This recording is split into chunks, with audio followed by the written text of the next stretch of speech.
one case that particularly remains in our mind is that we had this 15-year-old Cambodian girl who was in our shelter.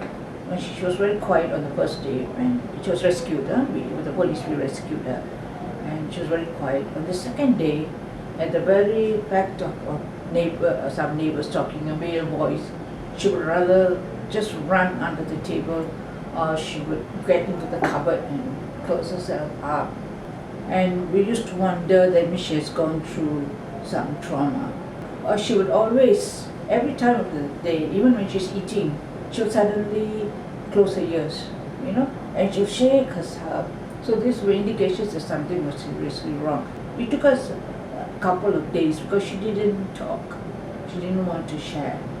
At the same time, the language. We have a problem is that they're all from different countries and we don't speak all the languages, It was giving her that love, that attention, and slowly she started clinging on to us. Wherever they go, she would just hold on.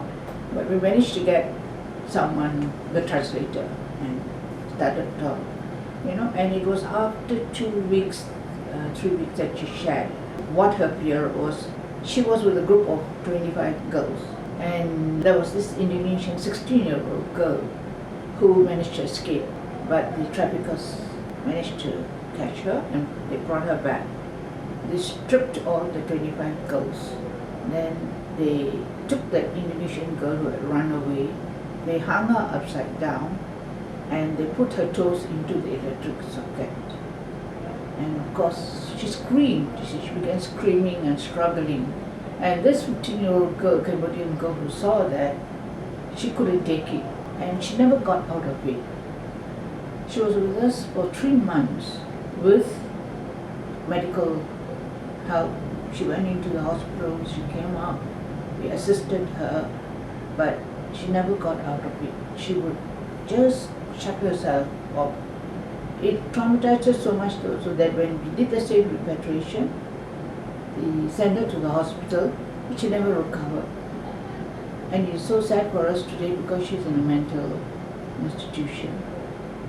And for a 15-year-old girl, that is the thing. So that was the story for us, which was the saddest because we worked very hard to send her back safely home, that build her life again, but only to realize that she never recovered from the trauma.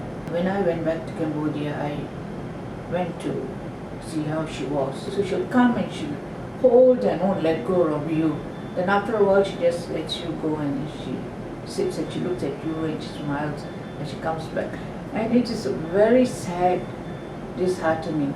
And I think this, for us, how we continue is that we want to stop. No other child should suffer like what this child has suffered. And I think that is what actually gives us strength to continue.